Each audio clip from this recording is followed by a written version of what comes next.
everything was planned. Everything went according to plan. Talk to me about being able to do that here in Chicago. Talk to me about what it feels like to get that kind of a crowd response. After you pulled off an upset like that. Just take me through it. It was an upset, right?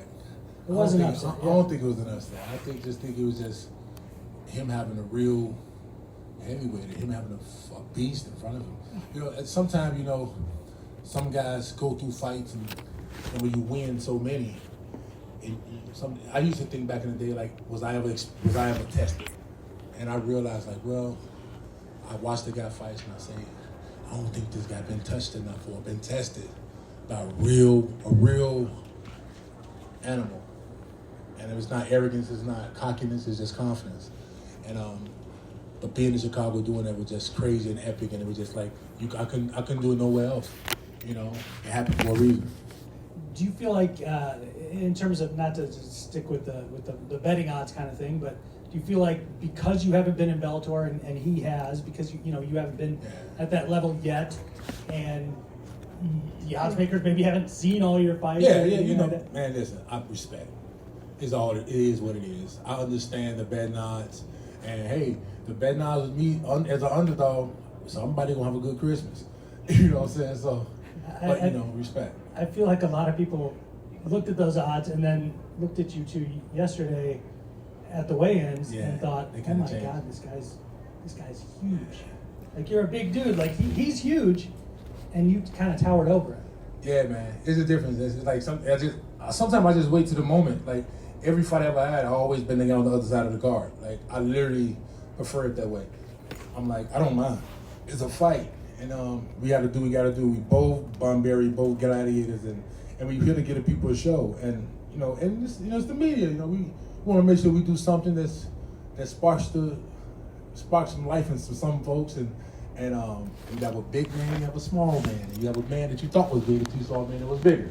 And that's just the thing. You know what I'm saying? So, like, I'm bigger than a lot of guys. We didn't have the sound on back here, but take me through the choke and how tight was that, and how tough was that to get out of? Yeah, man, that ain't lie. I'm gonna be real. Respect to the cat.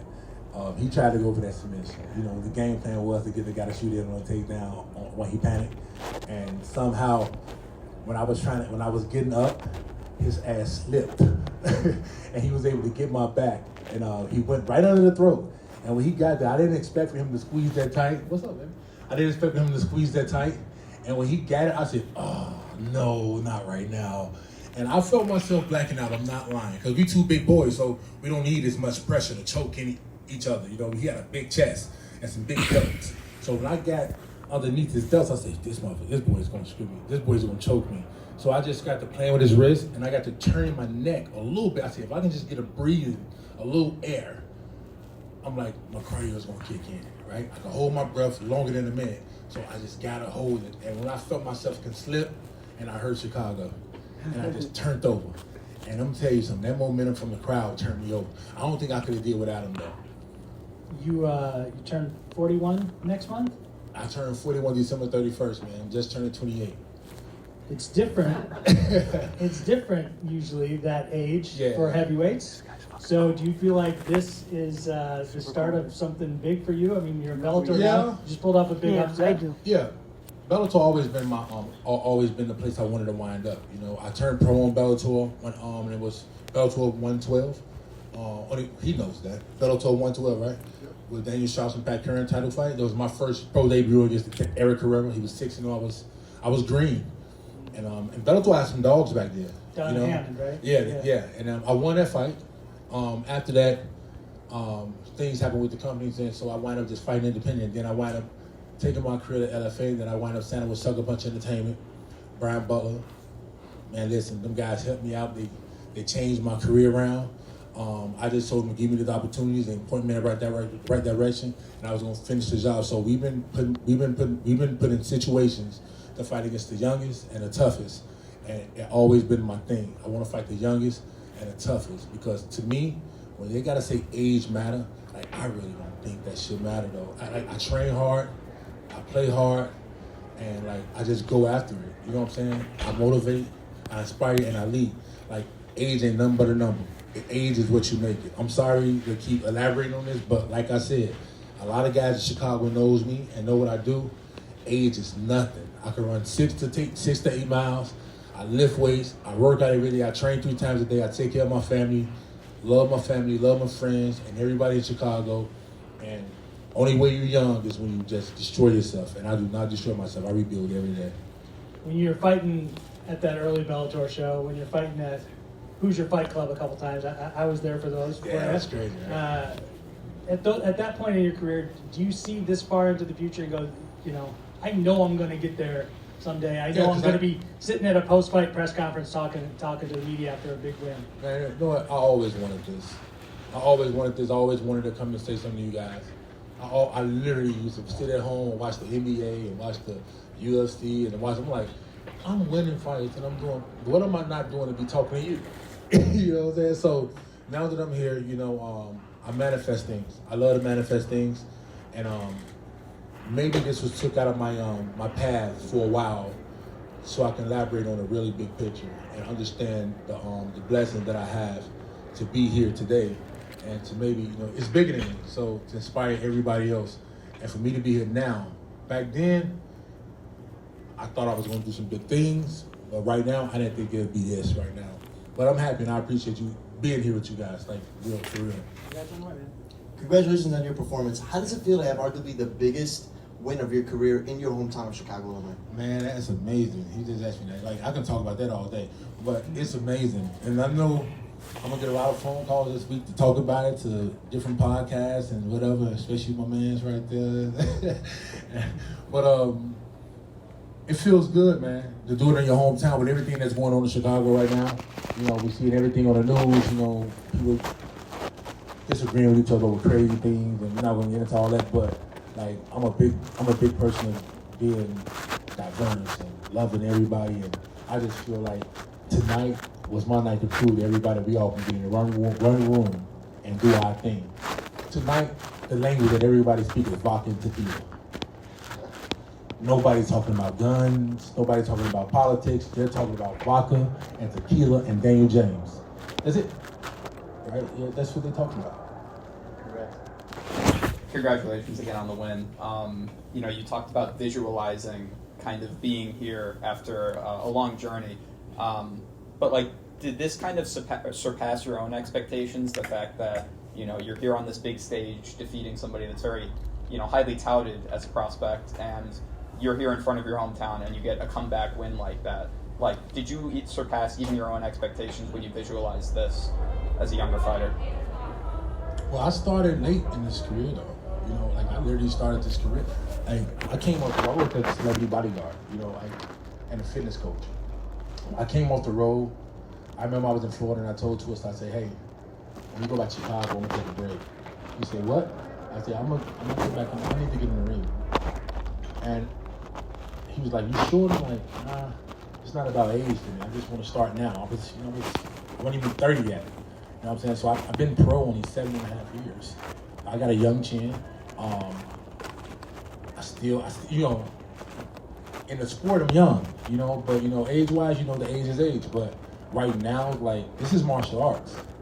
And, the fight against a guy that's talented like that, some people, talent is one thing, but hard work and dedication is another. Talent is overrated. You know what I'm saying? Hard work, dedication, and discipline is what's happening. So talent, a lot of people got talent, but 93% of talented people are lazy. You know what I'm saying? So that's my opinion.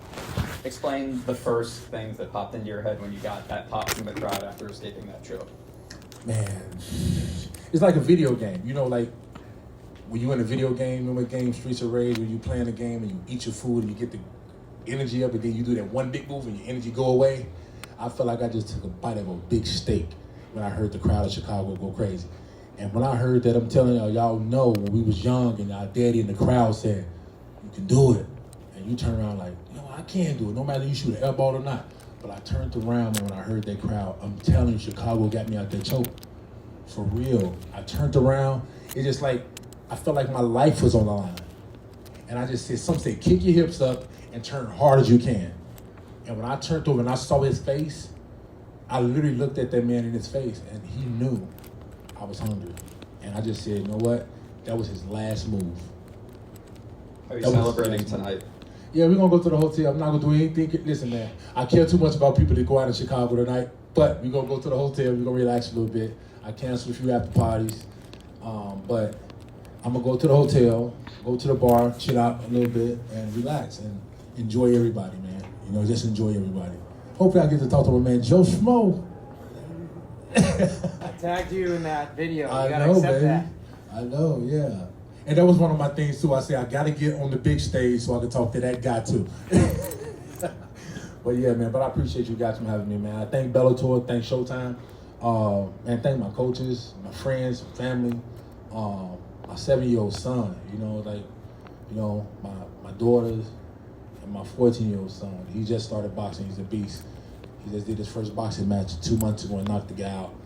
I never saw the kid box a day in my life. And he just invited me one day to his fight and said, Dad, I got to show you something. I said, what is it? He just knocked the kid out. So I want to spend some time and get him ready and get my 7-year-old boy ready and get ready for the next Bellator fight. I hope Bellator don't let us rest too long because I like to keep going. That's one thing about me. I like to keep going. I get back to the gym Monday and I keep going. So, Congratulations. any other? Hi, Daniel. What's that? Congratulations on the win, first off. Just wanted to say that it's literally one of the craziest comebacks I've seen in person, so congratulations. One of my questions was, I know you said that you wanted a quick turnaround, and I know you just fought, but ideally, who would you like to fight next, and where would you like the fight to be? I know you got a big crowd from your hometown tonight, but what is your next ideal scenario? Man, you know, I'm not the guy that call people out or talk stuff. And I'm not that guy. I'm like, I don't know them. I don't know none of the guys. I was in Russia fighting. I thought those, you know, guys was, I'm seeing Evgeny, I'm seeing, you know, the big guys over there, you know, the big Russians and the big Polish guys. It was hard to fight, you know, but here, it's like I'm like the foreign guy coming back. That's what it felt like, and everything here feels new to me, and I really don't know. Only thing I know about Bellator roster is Tyrell Fortune that I found out about him when I got the opponent, and Fedor is my favorite heavyweight of all time. Like he was like, I feel like he's the best heavyweight in the world to me. You know, I grew up watching him.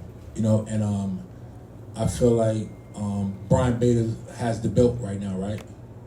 And I just think that my next fight should be something really, really big.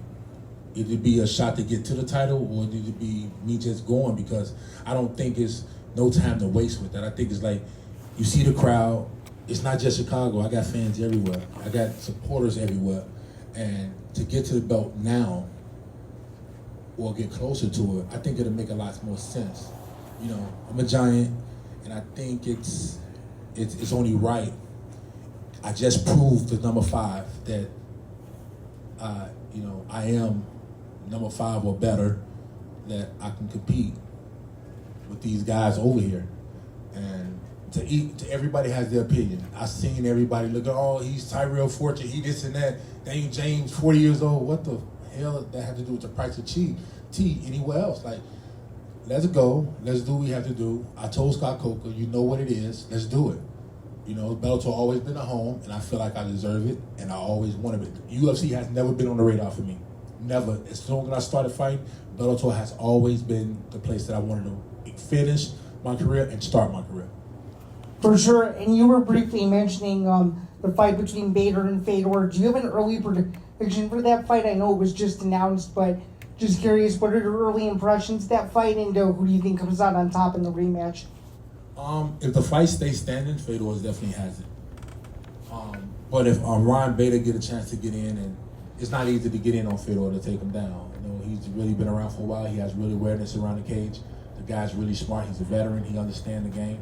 But Bader is a good wrestler, and he's one guy that I know that wrestle and use his wrestling.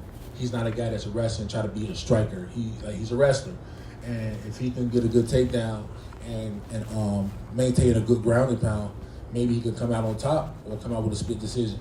But if it's standing, Fedor, I think Fedor is knock him out. Sean with the fight report. Yes, sir. Daniel, congratulations on the win. A lot of people may not know about your personal journey to get to where you're at. Do you feel like, taking that experience, you're going to be a positive force in the community? Yes, I think this just changed, and this just changed Chicago. This just changed everything for the communities. I don't live in the community anymore, but I'm in the community all the time. Me, myself, Creative Scott, Twister, other local celebrities and public figures. We all in the community. Like we don't deal with all the politics. We just put our money together and come in and do things, give food away, feed people. We have a toy drive coming up this December for Christmas. They give toys and money away to people that's less patient than others. So this is going to help a lot, and I thank everybody here for being a part of that. Like you guys have just shined us light on that. You know what I'm saying? Because a lot of people don't want to see us fight. They think it's tough. They think, oh, it's a brutal sport, but this sport produces some great guys, man. And I think we can all agree that the fighters are some of the most humblest guys. You know what I'm saying? So this actually helped Chicago. I hope that this can really change a lot more things in Chicago for everything, Definitely. Thank you very much. Happy holidays. Happy holidays to you. Thanksgiving. Turkey. Thanks, Daniel. Thank you.